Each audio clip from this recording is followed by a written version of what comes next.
नमस्कार मंडळी, मी रोहिणी तुमचं सगळ्यांचं स्वागत करते आपल्या चॅनेलवरती. आणि सकाळी सकाळी एवढं छान वातावरण झालं होतं. तसं आज जरा ढगाळच वातावरण आहे, पाऊस येईल असं वाटते. आणि आजपासूनच आस्था आणि आरव त्या दोघांची पण स्कूल चालू होणार आहे. तशी कालपासूनच चालू झाली, पण आम्ही आजपासून त्यांना पाठवणार आहे. मग सकाळी दोघी पण उठलो तर ताईची इथं देवपूजा चालू आहे. तर तसं आम्ही इथं असल्यामुळे आरवला आणि आस्थाला स्कूलला जायचा अजिबात मूड नव्हता. आस्था जरा कुरकुरच करत होती जायला, पण तरी पण ताईनं पाठवलं. जरा 1-2 दिवस सेटल व्हायला लागतात स्कूलमध्ये. आता इथं ताईची देवपूजा चालू होती, त्याच वेळी माझं घरातलं सगळं पारुसं काढायचं चालू होतं. तर सगळ्या रूम झाडून काढल्यानंतर तशी आत्या मामांची रूम झाडायची राहिली होती. मामा अजून झोपले होते, त्यामुळे मी काही त्या रूममध्ये गेले नाही. बाकीचं सगळं साफसफाई करून आम्ही दोघी स्वयंपाकाला लागलो. मी इकडं कणिक मळून घेतली, तोपर्यंत ताईनं भाज्या टाकल्या. आता मुलांना टिफिन बनवायचं म्हणजे त्यात व्हेरिएशन पण असतं. म्हणजे कुणाला मिठाची भाजी पाहिजे असते, कोणाला तिखटाची भाजी पाहिजे असते. मग आस्ताला मिठाची भाजी करायची होती म्हणून ताईनं गवारची शेंग बनवत होती. भोपळा आणि तिखटाचा आणि मिठाचा दोन्ही गवारीच्या शेंगा बनवायच्या चालू होत्या. तोपर्यंत इकडे मी कणिक मळून घेतली आणि कामासोबतच खूपच गप्पा चालल्या होत्या आमच्या. आता इथं स्वयंपाक चालताना गप्पाचं चालणं साहजिकच आहे. आणि आम्ही एकाला दोघे असल्यामुळे कामाचा काही जास्त लोड येत नाही. तसं आत्या आमच्या आधी सुटल्या होत्या, पण शेतात गेल्या होत्या. म्हणजे सकाळी सकाळी चालायला जातात त्या. तसं आम्ही दोघी पण रोज जातो चालायला, म्हणजे तिघी मिळूनच जात असतो. पण आज मुलांची स्कूल असल्यामुळं डब्यांची जरा गडबड होती, त्यांना 8च्या आत आवरायचं असतं. त्याच्यामुळं आज काही गेलो नाही आम्ही वॉकला. आता आजचा सकाळचा वॉक आम्ही संध्याकाळी करणार. आता आईची स्कूल चालू झाली की मला पण पुण्याला जावं लागेल. त्यावेळेस मग ताई एकटी इकडं आणि मी तिकडं एकटी. मग आता आहे तोपर्यंत तर आपले सगळे एकत्र ब्लॉग असावेत, म्हणून आज आम्ही ठरवलं की व्हिडिओ शूट करूया म्हणून. आणि आमचेच ब्लॉग पुन्हा आम्ही वेगळे होतो जेव्हा, म्हणजे मी पुण्याला जाते आणि ताई इथं असते, तेव्हा आमचेच जुने ब्लॉग बघायला खरंच आम्हाला भारी वाटते एकदम. होय का. आता इथं माझी कणिक मळून होत आली होती, आता फक्त चुरायची राहिली होती. त्याच्यानंतर ताईला ऑलरेडी मिठाची आणि तिखटाची गवारीची शेंग बनवायची होती. 2 भाज्या बनवून झाल्या होत्या तिच्या. त्याच्यानंतर मी भोपळा चिरून दिला, नंतर तिने फोडणी टाकला. आणि त्याच्यानंतर म्हटलं इकडे चहा शिजत आला होता, वाट बघत होतो की भाज्या एकदा फोडणी टाकून शिजायला ठेवू आणि मग निवांत बसून चहा घेऊ. आता तेवढ्या आत्या मळ्यातून आलेत.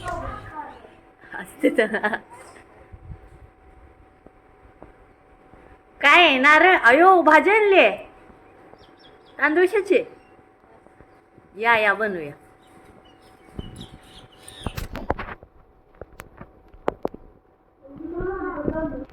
कुठे सापडली आत्या? तिकडे गेलता एवढा लांब? हा इथं आहे.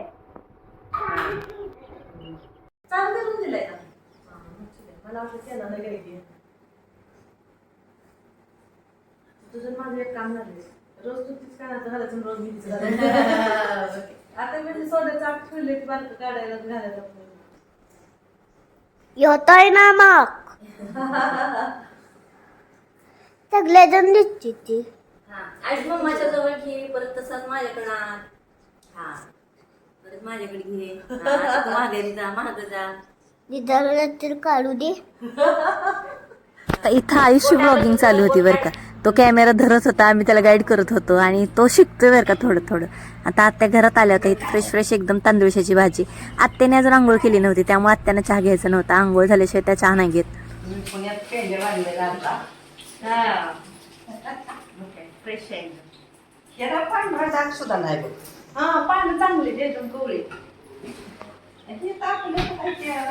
आता इथं दिदा आणि दादा स्कूलला चालले. आणि आयुष एकटा घरी असणार आहे म्हणून त्याला बोर होत होतं, म्हणून तो सकाळी सकाळी इथं ट्रॅक्टरवर येऊन बसला होता. आता दिदाची तयारी तोपर्यंत चालली होती स्कूलला जायची. तिचा पण मूड नव्हता, तरी पण निघाली होती. आता काय ऑप्शन नव्हता तिला गेल्याशिवाय. ताई इथं तिची तयारी करून देत होती.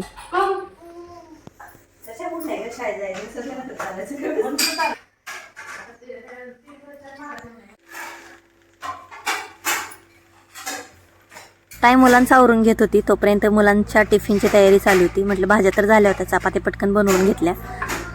तसं तर नेहमी चपात्या दोघी मिळूनच करतो, पण आज आता असं झालं होतं की सगळे एकदमच जेवायला बसणार होते आणि मुलांचं पण आवरायचं होतं, त्यामुळे घाई होती. मग तोपर्यंत मी चपात्या केल्या आणि इकडे ताईने तोपर्यंत मुलांचं आवरून घेतलं.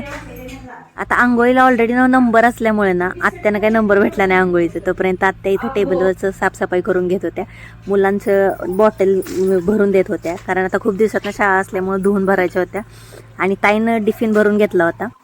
आता मुलांची स्कूलला जायची ऑलमोस्ट सगळी तयारी झाली होती. हे जेवायला बसले होते. एवढा मोठा टँकर घेऊन जातो का स्कूलमध्ये? पाण्याचा. आता इथं मी जसं म्हणलं होतं मामा अजून झोपले होते, त्यामुळे आत्या मामांची रूम तेवढी साफसफाई करायची राहिलेली. आंघोळीला जायच्या आधी आत्यानं अजून नंबर नव्हता, तोपर्यंत आत्याने झाडू मारून घेतला. आणि इथं राहिलेल्या चपात्या मी आणि ताईने दोघींनी मिळून पूर्ण करून घेतल्या. तोपर्यंत मुलं स्कूलला गेली, कारण त्यांची बस आली होती. पलीकडच्या दारातून आयुष आस्ताला बाय करत होती. आस्ताचं लक्ष सगळं आयुषकडे होतं. तिचं आयुषकडे लक्ष होतं बघ. आता इथं मी आणि ताईनं राहिलेल्या सगळ्या चपात्या करून घेतल्या आणि आमच्या आत्यांची ब्लॉगिंग बघा. आता आम्ही दोघी तर कामात होतो आणि व्हिडिओ तर शूट करायचा होता, कारण आमच्यासाठी पण या आठवणी राहणार होत्या. आणि आत्याने कॅमेरा आज धरला होता. काय जावांची नुसती गडबड उठली आहे सकाळ सकाळची स्वयंपाकाची.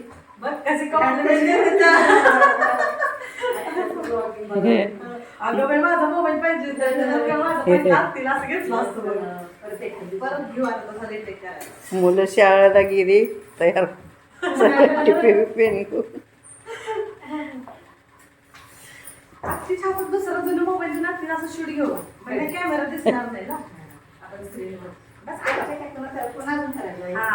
तर आमच्या आत्यांची अशी ब्लॉगिंग तुम्हाला कशी वाटली ते मला कमेंटमध्ये नक्की सांगा बरं का. आणि एवढं वय झालं असून पण नवीन नवीन गोष्टी शिकायला नेहमीच तयार असतात आत्या.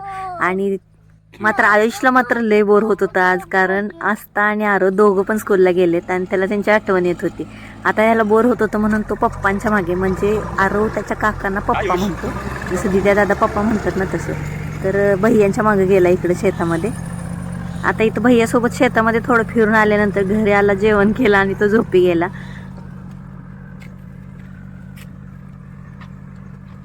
आता आयुष्य तर झालं, इकडे भैयांचं त्यांचं काम चालू आहे आणि आमचे फक्त कपडे धुवायचे राहिले होते. घरातली सगळी कामं झाली होती. मग म्हटलं दोघींनी मिळून कपडे धुतली, वाळत पण घातली. मग आजचा दिवसची सकाळची कामं तर झाले. इकडं आत्या झाडाखाली लसूण सोलत बसलेले दिसतात. तर आता भेटूया पुढच्या ब्लॉगमध्ये. बाय.